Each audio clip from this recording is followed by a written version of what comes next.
Next case हम करने जा रहे हैं displacement reaction. Those reactions in which an element displace other element from its compound form. जहां पर एक एलिमेंट दूसरे एलिमेंट को उसके कंपाउंड में से डिस्प्लेस करे। सभी एलिमेंट्स एक दूसरे को डिस्प्लेस नहीं कर सकते हैं। Then what is the condition? More reactive element displace less reactive element from its compound. Metal metal को डिस्प्लेस करता है या फिर मेटल हाइड्रोजन को डिस्प्लेस करता है। नॉन मेटल को डिस्प्लेस करते हैं, क्योंकि आपको पता है मेटल केटाइन बनाते हैं, तो पॉजिटिव की जगह पॉजिटिव ही आ सकता है। ऐसे ही नॉन मेटल अनायन बनाते हैं, तो नेगेटिव की जगह क्या आएगा? नेगेटिव। तो डिस्प्लेसमेंट रिएक्शन को हम दो कैटेगरी में डिवाइड करते हैं, metal displacement reaction and non metal displacement reaction. First case इसमें हम कवर करने जा रहे हैं मेटल डिस्प्लेसमेंट रिएक्शन।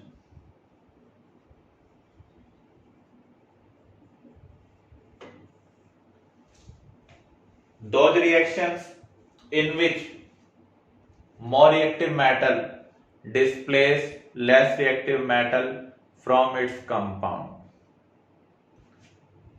अब हमें मेटल की रिएक्टिविटी के बारे में पता होना चाहिए, तो इसके लिए हमें एक सीरीज याद होनी चाहिए जिसे हम बोलते हैं एक्टिविटी सीरीज और reactivity series. It is the arrangement of metal on the basis of their reactivity। इस सीरीज को हम कैसे याद करेंगे?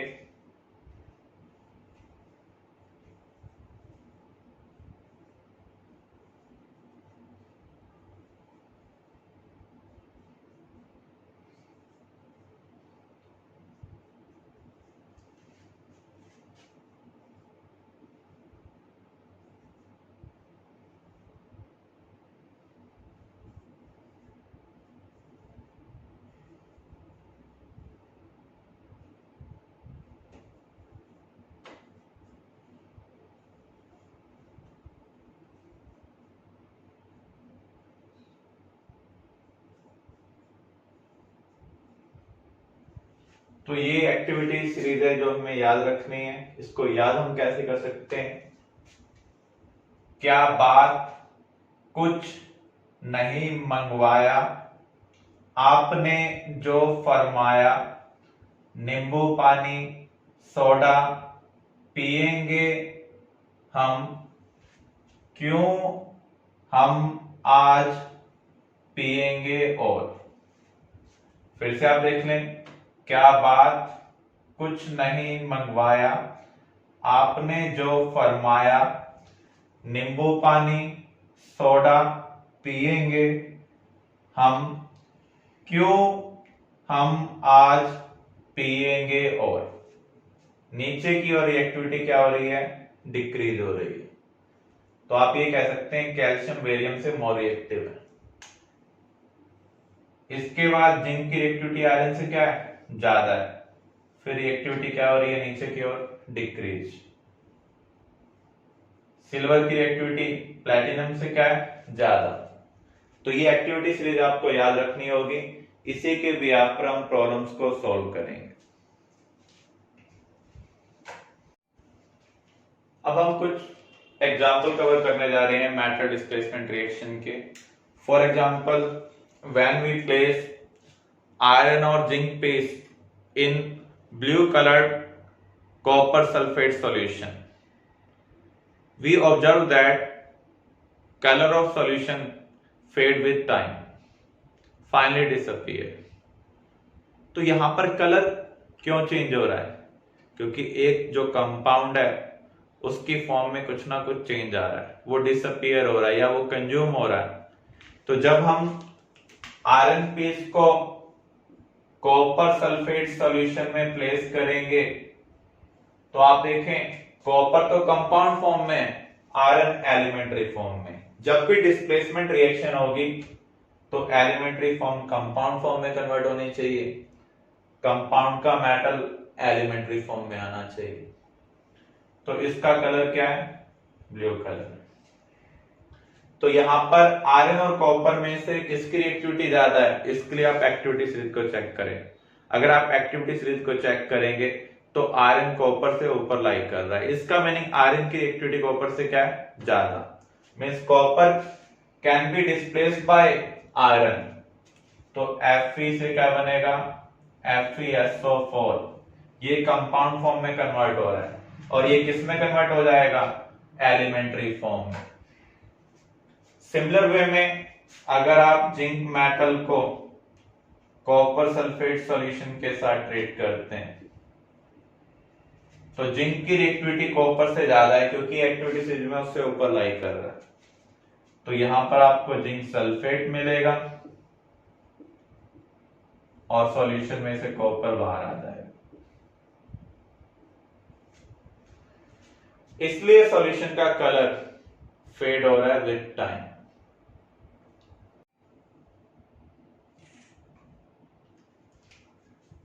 मेटल को अगर आप एसिड के साथ ट्रीट करेंगे तो ये हाइड्रोजन को डिस्प्लेस कर सकता है। देखो हमने अभी कवर किया था पॉजिटिव पॉजिटिव को डिस्प्लेस करता है, नेगेटिव नेगेटिव को, तो हाइड्रोजन भी पॉजिटिव बना सकता है। एसिड के अंदर हाइड्रोजन कैसे प्रेजेंट है, एच पॉजिटिव। तो जिंक को जब आप हाइड्रोक्लोरिक एसिड के साथ ट्रीट करेंगे तो आपको मिल रहा है zinc chloride plus hydrogen gas. यहां पर आप देखें सभी मेटल हाइड्रोजन को डिस्प्लेस नहीं कर पाएंगे, जिन मेटल की रिएक्टिविटी हाइड्रोजन से ज्यादा है वही हाइड्रोजन को डिस्प्लेस कर सकते हैं। मींस एक्टिविटी सीरीज में उनको ऊपर लाई करना जरूरी है। इस रिएक्टिविटी के बेस पर ही हम मेटल को दो कैटेगरी में डिवाइड करते हैं, active metal and inactive metal. जिनकी भी रिएक्टिविटी हाइड्रोजन से ज्यादा होगी, मींस एसिड में से हाइड्रोजन को वो डिस्प्लेस कर पाए, उनको हम कहेंगे एक्टिव मेटल। और जो हाइड्रोजन को डिस्प्लेस नहीं कर सकते हैं फ्रॉम एसिड, उन्हें हम क्या कहेंगे, इनएक्टिव मेटल। तो एग्जाम में इसके बेस पर आपके पास कुछ क्वेश्चन आ सकते हैं, हो सकता है आपको दिया हो कॉपर प्लस आयरन सल्फेट, क्या हम इस रिएक्शन को कंप्लीट कर पाएंगे। जब भी आपको एक कंपाउंड फॉर्म में और एक एलिमेंट्री फॉर्म में दिया हो तो वहां पर आपको डिस्प्लेसमेंट रिएक्शन के बारे में सोचना है। और डिस्प्लेसमेंट रिएक्शन की कंडीशन क्या है, मोर reactive element displace less reactive element. अगर ये चीज सेटिस्फाई हो रही है तो रिएक्शन कंप्लीट होगी, अदरवाइज रिएक्शन कंप्लीट नहीं होगी।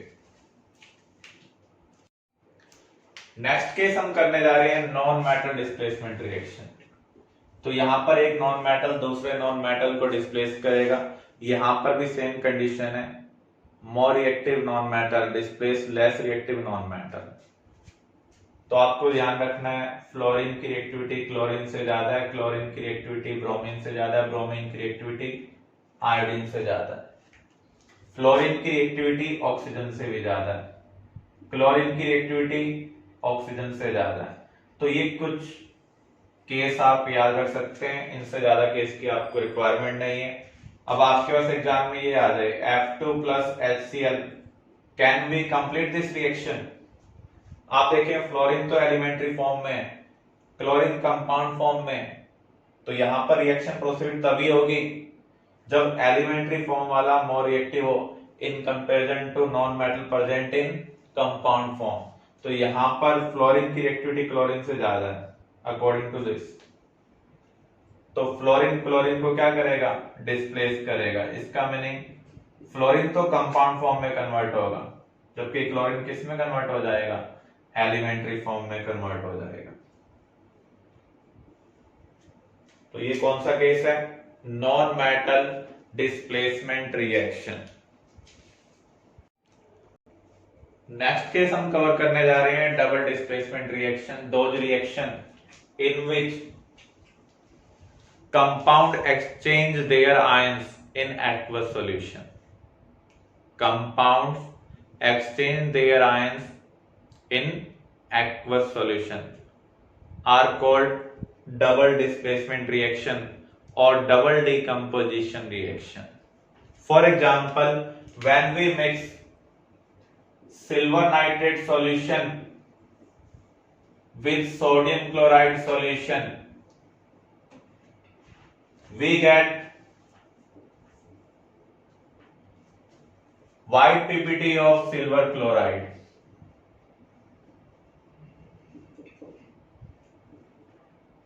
and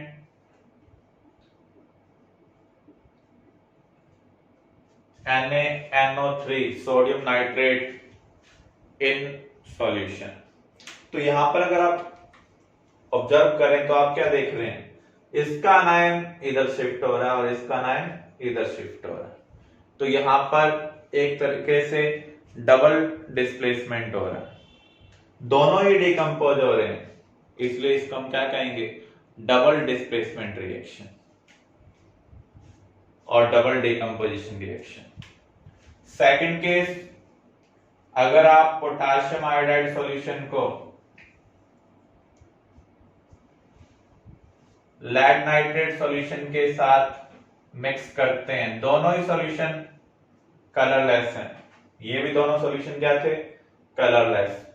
तो यहां पर हमें येलो पीपीटी मिल रहे हैं लेड आयोडाइड के। पीपीटी के लिए हम डाउन एरो यूज करते हैं या फिर ब्रैकेट में स्मॉल एस का सिंबल लिखेंगे जो सॉलिड को रिप्रेजेंट करता है। तो यहां पर हमें सॉल्यूशन में पोटेशियम आयन और नाइट्रेट आयन भी मिलेंगे। तो डबल डिस्प्लेसमेंट रिएक्शन में हम क्या ऑब्जर्व कर रहे हैं, वन और product formed in the form of precipitate. Third case, अगर हम बेरियम क्लोराइड के एक्वस सॉल्यूशन को सोडियम सल्फेट के एक्वस सॉल्यूशन के साथ मिक्स कर दें तो उस केस में हमें बेरियम सल्फेट के वाइट पीपीटी मिल रहे हैं।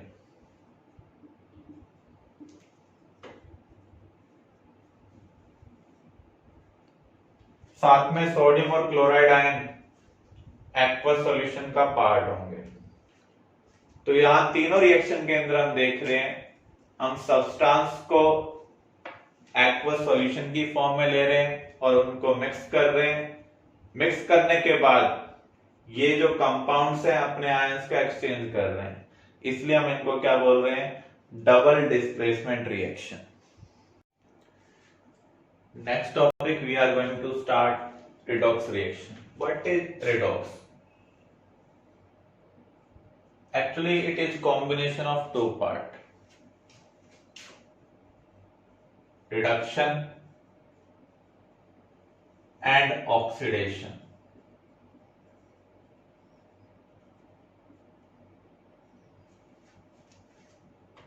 Redox reaction are those reaction in which reduction and oxidation take place. एक चीज आपको ध्यान रखनी है, neither oxidation nor reduction take place independently. अकेला रिडक्शन नहीं हो सकता, अकेला ऑक्सीडेशन नहीं हो सकता। रिडक्शन का मीनिंग क्या है? रिडक्शन का मीनिंग है gain of hydrogen, loss of oxygen, gain of electro positive element. Table के अंदर जो लेफ्ट साइड में लाई करते हैं, जो पीरियोडिक टेबल है उसमें जो लेफ्ट साइड में लाई करते हैं उनको हम कहेंगे इलेक्ट्रोपॉजिटिव। दो एलिमेंट आपके पास जिनके बीच में आपको कंपैरिजन करना है, जो एलिमेंट लेफ्ट साइड में लाई करेगा वो इलेक्ट्रोपॉजिटिव है, जो राइट साइड लाई करेगा उसे हम कहेंगे electronegative. Loss of electronegative element.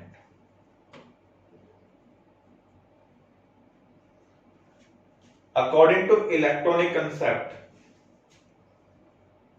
Gain of electron को हम क्या बोलते हैं, रिडक्शन। रिडक्शन का उल्टा क्या होगा, ऑक्सीडेशन। यहां पर हमने हाइड्रोजन का गेन किया है तो यहां क्या होगा, लॉस ऑफ हाइड्रोजन। यहां पर हमने ऑक्सीजन का लॉस किया है तो यहां पर क्या होगा, गेन ऑफ ऑक्सीजन। यहां पर गेन ऑफ इलेक्ट्रोपॉजिटिव है तो यहां हम क्या लिखेंगे, लॉस ऑफ इलेक्ट्रोपॉजिटिव एलिमेंट।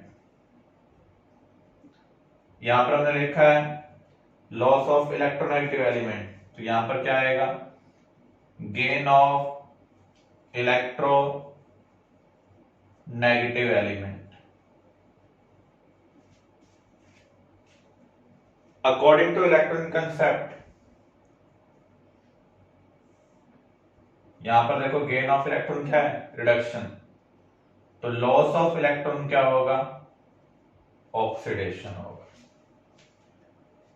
तो ये कुछ चीजें हमें ध्यान रखनी है टू आइडेंटिफाई रिडक्शन और oxidation.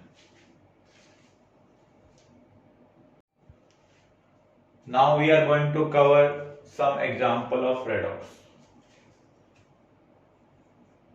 Zinc plus dilute HCl, product हमें मिल रहा है जिंक क्लोराइड प्लस हाइड्रोजन। हमें आइडेंटिफाई करना है ये रेडॉक्स प्रोसेस है या नहीं। Zn किस में कन्वर्ट हो रहा है, जिंक क्लोराइड में। इस प्रोसेस में ये नॉन मेटल का गेन कर रहा है। नॉन मेटल होंगे इलेक्ट्रोनेगेटिव, क्योंकि आपको पता है नॉन मेटल अनायन बनाते हैं, जिनके पास नेगेटिव चार्ज आएगा उन्हें हम इलेक्ट्रोनेगेटिव एलिमेंट कहेंगे। तो यहां पर हम क्या ऑब्जर्व कर रहे हैं, gain of electro negative element. Gain of electronegative element को हम क्या कहेंगे, ऑक्सीडेशन।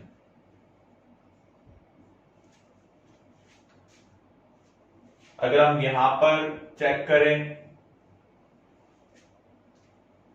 HCl H2 में कन्वर्ट हो रहा है, तो यहां पर loss of electronegative element.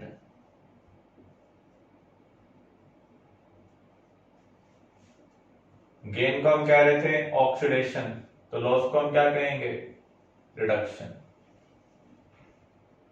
Since in this reaction reduction as well as oxidation take place, so it is redox reaction।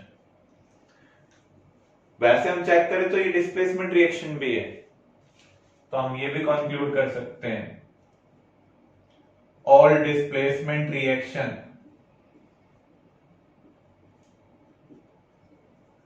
क्या होंगी, रेडॉक्स रिएक्शन होंगी। सभी डिस्प्लेसमेंट रिएक्शन क्या होंगी, रेडॉक्स रिएक्शन होंगी। अब हम अनदर केस करने जा रहे हैं,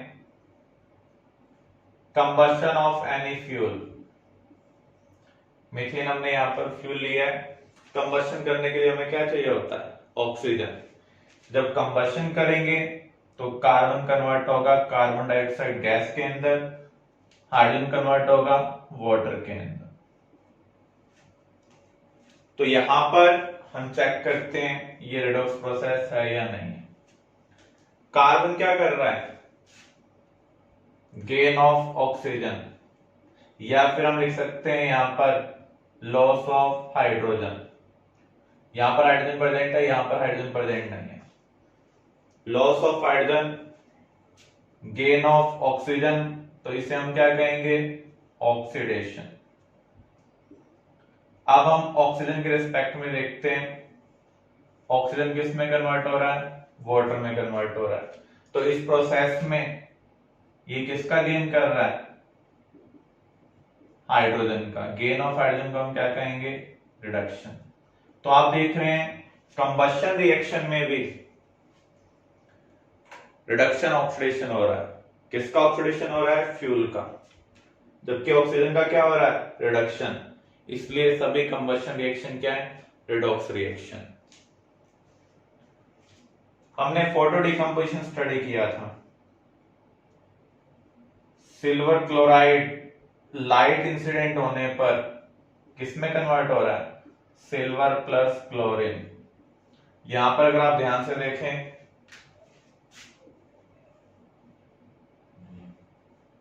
नॉन मेटल का लॉस हो रहा है, नॉन मेटल का क्या हो रहा है, लॉस। जब नॉन मेटल का लॉस होगा तो यहां पर हम इसे क्या कह सकते हैं, ऑक्सीडेशन हो रहा है या रिडक्शन। नॉन मेटल के लॉस को हम कहेंगे रिडक्शन, तो यहां पर इसका रिडक्शन हो रहा है। अगर हम इसको इसके साथ रिलेट करते हैं तो ये किसका लॉस कर रहा है, मेटल का लॉस कर रहा है। लॉस ऑफ मेटल को हम क्या कहेंगे, ऑक्सीडेशन। तो ये वाला जो स्टेप है this is reduction and this one is oxidation. सभी डिकम्पोजिशन रिएक्शन रेडॉक्स रिएक्शन नहीं है, लेकिन जो फोटो डिकम्पोजिशन है वो क्या है, redox reaction. Is it clear?